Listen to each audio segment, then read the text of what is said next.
Hello students. तो जैसा कि आप सभी लोगों का एसएससी सीएचएसएल का एग्ज़ाम चल रहा है यहाँ पर, तो आज है आपका 11 अगस्त और जो है 11 अगस्त का यहाँ पर सेकेंड शिफ्ट का एग्ज़ाम समाप्त हो चुका है।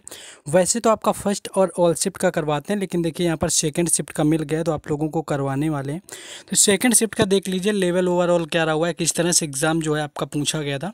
तो यहाँ पर हम क्वेश्चन देखेंगे, लेकिन उससे पहले आपसे एक ही रिक्वेस्ट हमेशा से ही होती है कि आपको वीडियो को लाइक करना होता है, सबसे पहले शेयर करना होता है जहाँ भी आप कर सकते हो। चैनल को ज़रूर सब्सक्राइब करें क्योंकि हर एग्ज़ाम से रिलेटेड एनालिसिस मिलेगा और साथ ही साथ इसके आपको जो है हर एग्ज़ाम से इंपॉर्टेंट रिलेटेड क्वेश्चन करवाए जाएंगे। जो भी इंपॉर्टेंट क्वेश्चन बनेंगे एग्ज़ाम से रिलेट करते हुए, जैसे कि आपका एसएससी एमटीएस एग्ज़ाम है उसकी क्लासेस शुरू होने वाली हैं। पहला क्वेश्चन है कि बिस्मिल्लाह खान किस वाद्य यंत्र से संबंधित थे। तो शहनाई इसका राइट आंसर हो जाएगा, जिससे कि बिस्मिल्लाह खान का संबंध था। अगर इनका असली नाम कभी पूछ लिया जाए तो वो कमरुद्दीन खान था, जो कि बिस्मिल्लाह खान का वास्तविक नाम था। इसके साथ साथ कई बार इनसे रिलेटेड जो है पुरस्कार पूछे जाते हैं, कौन कौन से दिए गए। तो 1961 में इन्हें पहली चीज़ तो पद्मश्री से सम्मानित किया गया। अगर पद्मश्री पूछ लिया जाए तो 1961 हो जाएगा। पद्म भूषण अगर पूछ लिया जाए तो 1968 यानी 1968 हो जाएगा। 1980 में अगर पूछा जाए तो पद्म विभूषण, जो कि दूसरा सर्वोच्च नागरिक पुरस्कार होता है भारत में, 1980 में दिया गया था। बाकी भारत रत्न से बात करें तो 2001 में इन्हें भारत रत्न से सम्मानित किया गया था। इसके साथ साथ लता मंगेशकर को भी 2001 में भारत रत्न से सम्मानित किया गया था। और जो 1950 में जो पहला गणतंत्र दिवस हुआ था समारोह, उसमें भी इन्होंने शहनाई बजाई थी। ऐसा करके भी क्वेश्चन पूछा जा चुका है कि किसने उस समय पर बनाई हुई थी। और जब उनकी 102वीं जयंती थी उस समय इनके गूगल और डूगल के द्वारा इनको वहाँ पर गूगल में बना करके सम्मानित किया गया था। और 2001 में सबसे उच्च सिविलियन जो पुरस्कार होता है भारत रत्न, वो दिया गया था, जो कि एमएस सुब्बुलक्ष्मी रविशंकर के बाद इस पदवी से सम्मानित होने वाले तीसरे यहाँ पर शास्त्रीय संगीतकार बने हुए थे। जो पहले थे वो एमएस सुब्बुलक्ष्मी थी, दूसरे रविशंकर थे और तीसरे जो रहे हुए थे पंडित रविशंकर आपके बिस्मिल्लाह खान, ये यहाँ पर बने हुए थे। नेक्स्ट आगे बढ़ेंगे। जैसा कि आप सभी लोगों को पता है कि एसएससी एग्जाम के अंदर प्रीवियस ईयर क्वेश्चंस का कितना बड़ा रोल होता है। जीके जीएस के क्वेश्चंस के लिए यहाँ पर आप लोगों के लिए रामबाण पीडीएफ तैयार कर दी गई है, जिसके तहत आपको क्या होगा कि आपको बस करंट अफेयर्स और मॉक टेस्ट जीके जीएस के लगाने हैं। बाकी अगर आप इन सारी पीडीएफ्स को पढ़ लेते हैं तो आपका एसएससी एमटीएस एग्जाम बिल्कुल आसान हो जाएगा। इनके अंतर्गत आपके 2023 में जो एसएससी के एग्जाम हुए, जिसमें कि सीजीएल 2023 है, एसएससी एमटीएस 2022 है, एसएससी सीएचएसएल 2022 है और एसएससी सीएचएसएल 2023 जो कि अभी चल रहा है, इन चारों एग्जामों की पीडीएफ आपकी बहुत सारे एक्स्ट्रा फैक्ट लगाकर, जो कि एग्जाम ओरिएंटेड है, आपके पूछे गए एग्जाम में, इनको मिलाकर के जीके जीएस और करंट अफेयर्स की पीडीएफ तैयार कर दी गई। इसका वैसे तो प्राइस 99 था, लेकिन यहाँ पर आपको जो प्राइस है वो आपका कर दिया गया है 59। आपको नीचे व्हाट्सएप नंबर दिया हुआ है जिस पर कॉन्टैक्ट करके आपको परचेज कर लेना है। जीके जीएस में बेहतर स्कोर करने के लिए इस पीडीएफ से बेहतर कुछ नहीं होगा, क्योंकि देखिए एसएससी एग्जाम के अंदर क्या है कि प्रीवियस ईयर जो क्वेश्चन ही आपके रिपीट होते रहते हैं। चलिए अपने टॉपिक में वापस आएंगे। नेक्स्ट एक क्वेश्चन था कि 2011-12 के भारत में गरीबी रेखा से नीचे लोगों का अनुमानित प्रतिशत क्या था। तो यहाँ पर गरीबी रेखा से अगर नीचे की बात करें तो 22% इसका राइट आंसर हो जाएगा, जो कि गरीबी रेखा से नीचे वाले लोगों का प्रतिशत था। यानी बीपीएल में रहने वालों का जो अनुपात था वो 2004-05 में 37.2% से घटकर 2011-12 में 22% आपका हो गया था। पहले आपका 2004-05 में काफ़ी रहा हुआ था। बाकी तेंदुलकर समिति की बात करें तो इसका उपयोग की गई, गणना की गई, इसके तहत 2011-12 में ये 22% आपका हो गया था। और 2011-12 में जो गरीबी रेखा में रहने वाले नीचे व्यक्तियों का आपका आंकड़ा था, ग्रामीण क्षेत्रों में वो 25.7% था, शहरी क्षेत्रों में 13.7% था और पूरे देश की बात करें तो 21.9%, यानी कि ऑलमोस्ट जो है आपका 22% रहा हुआ था, जो कि राइट आंसर था। नेक्स्ट क्वेश्चन है कि 2016 में पद्म विभूषण प्राप्त करने वाली यामिनी कृष्णमूर्ति निम्नलिखित में से किस नृत्य शैली से संबंधित भारतीय नृत्यांगना है। तो यामिनी कृष्णमूर्ति का देखिए आप कृष्णमूर्ति पूछा गया था, जो कि भरतनाट्यम आपका राइट आंसर हो जाएगा, जिससे कि यामिनी कृष्णमूर्ति का संबंध है। इससे रिलेटेड जो अगर इनके पुरस्कार की बात करें तो इनको 1968 में पद्मश्री दिया गया, पद्म भूषण इनको 2001 में दिया गया, पद्म विभूषण इनको 2016 में दिया गया। इतने इनको पुरस्कार जो यहाँ पर दिए गए हैं, बाकी भारत रत्न नहीं मिला है यामिनी कृष्णमूर्ति को।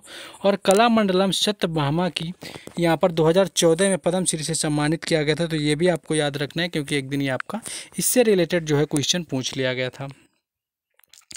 नेक्स्ट क्वेश्चन है कि निम्नलिखित में से कौन सा अनुच्छेद अनुच्छेद जो है 43B यानी कि 43B से संबंधित है। तो अगर 43 की बी की बात करें तो भारत के संविधान के अनुच्छेद 43B के अनुसार राज्य जो होता है सहकारी समितियों के स्वैच्छिक गठन, स्वायत्त कामकाज, लोकतांत्रिक नियंत्रण और पेशेवर प्रबंधन को आपका बढ़ावा देने का प्रयास करेगा। इसके तहत क्या था कि आपका जो अनुच्छेद 43B यानी कि आर्टिकल 43B था, जो कि संविधान के भाग 4 में शामिल है, ये आपका दिया गया था। तो इससे रिलेटेड जो है क्वेश्चन आपका पूछा गया था। नेक्स्ट क्वेश्चन है कि भारतीय राष्ट्रीय कांग्रेस के द्वितीय अधिवेशन की अध्यक्षता किसने की हुई थी। तो दादा भाई नौरोजी इसका राइट आंसर हो जाएगा, जिसने कि भारतीय राष्ट्रीय कांग्रेस के द्वितीय अधिवेशन की अध्यक्षता की हुई थी। और 1886 में भारतीय राष्ट्रीय कांग्रेस का दूसरा अधिवेशन कलकत्ता में आयोजित किया गया था। तो दूसरा कलकत्ता में होता है, पहला बॉम्बे में हुआ था। दूसरे के पूछे गए थे तो दादा भाई नौरोजी थे यहाँ पर। और बाकी बात करें तो दादा भाई नौरोजी को ही grand old man of India के नाम से जाना जाता है, जो कि पूछा जाता है। और ये जो है ब्रिटेन के हाउस ऑफ कॉमन्स के सदस्य बनने वाले पहले भारतीय बने थे, ये भी क्वेश्चन पूछा जाता है। और इनकी किताब भी कई बार पूछी जाती है, poverty and un British rule in India. लेखक कौन है इसके, तो ये भी दादा भाई नौरोजी हो जाएगा। बाकी कांग्रेस की स्थापना की बात करें 1885 में A.O. ह्यूम के द्वारा की गई थी। कई बार ये पूछा जाता है कितने प्रतिनिधि शामिल थे उस समय, तो 72 प्रतिनिधियों के सामने जो है भारतीय कांग्रेस की स्थापना की गई थी। और पहला जो अधिवेशन था मुंबई में 1885 वाला, उसकी अध्यक्षता जो है व्योमेश चंद्र बैनर्जी के द्वारा की गई थी। नेक्स्ट क्वेश्चन है हेमा मालिनी किस शास्त्रीय नृत्य से संबंधित है। तो अगर हेमा मालिनी की बात कर लें तो भरतनाट्यम इसका राइट आंसर हो जाएगा, जिससे कि हेमा मालिनी के संबंध है। इनका जो वर्तमान की बात करें तो वर्तमान में ये मथुरा उत्तर प्रदेश से भारतीय जनता पार्टी के लोकसभा सांसद भी हैं हेमा मालिनी, जो कि वर्तमान में है। इनका संबंध जो है भरतनाट्यम नृत्य से है। और इनका ड्रीम गर्ल नाम काफ़ी प्रसिद्ध रहा हुआ है। एक दिन ये पूछा गया था कि इनको पद्मश्री पुरस्कार कब मिला हुआ था, तो 2000 में है। यहाँ पर हेमा मालिनी को पद्मश्री पुरस्कार से सम्मानित किया गया था। नेक्स्ट है कि हिमालय पर्वत जो है भारतीय उपमहाद्वीप की रक्षा कैसे करता है। तो हिमालय पर्वत से रिलेटेड आपका क्वेश्चन पूछा गया था। तो ये जो हिमालय पर्वत होते हैं आपके ठंडी शुष्क हवाओं को उपमहाद्वीप में दक्षिण की ओर बहने से रोकते हैं, जो कि एशिया को अन्य महाद्वीपों के समशीतोष्ण क्षेत्रों की तुलना से अधिक गर्म रखता है। नेक्स्ट है कि यहाँ पर आपका ये क्वेश्चन था मौलिक कर्तव्य से रिलेटेड कि इनमें से कौन सा मौलिक कर्तव्य नहीं है, ये पूछा गया था। तो कुल 11 मौलिक संविधान संशोधन में 11 मौलिक कर्तव्य जो आपके जोड़े गए थे, 10 थे स्टार्टिंग में, एक आपका 2002 में जोड़ा जाता है। तो इसमें क्या था कि संविधान का आपका पालन करना, राष्ट्रीय ध्वज और राष्ट्रीय गान का पालन करना, स्वतंत्रता संग्राम के आदर्शों का पालन करना, भारत की संप्रभुता अखंडता की रक्षा करना, समान भाईचारे की भावना करना। इस तरह से रिलेटेड जो है क्वेश्चन यहाँ पर पूछे गए थे। एक आपका पंचवर्षीय रिलेटेड क्वेश्चन आया था योजना से। तो पंचवर्षीय योजना की बात करें तो आर्थिक विकास से आपकी संबंधित थी पंचवर्षीय योजना। पहली जो आधारित थी हेराल्ड डोमर मॉडल थी, दूसरी थी महालनोबिस मॉडल पर आधारित थी। आर्थिक समानता और सामाजिक न्याय इसके तहत था। पूर्ण रोजगार की बात कही गई थी। आर्थिक आत्मनिर्भरता की बात इसके अंदर कही गई थी। ये आपके पूछे गए था। नेक्स्ट एक ये था कि भारत में सूक्ष्म वित्त का नियामक क्या है। तो सूक्ष्म वित्त के नियामक की बात करें तो भारतीय रिजर्व बैंक इसका राइट आंसर हो जाएगा, जो कि आपका यंग हिल्टन आयोग की सिफारिश पर आपकी 1935 में रिजर्व बैंक की स्थापना की गई। 1949 की बात करें तो 1949 में इसका राष्ट्रीयकरण किया गया और भी बैंकों का किया गया था।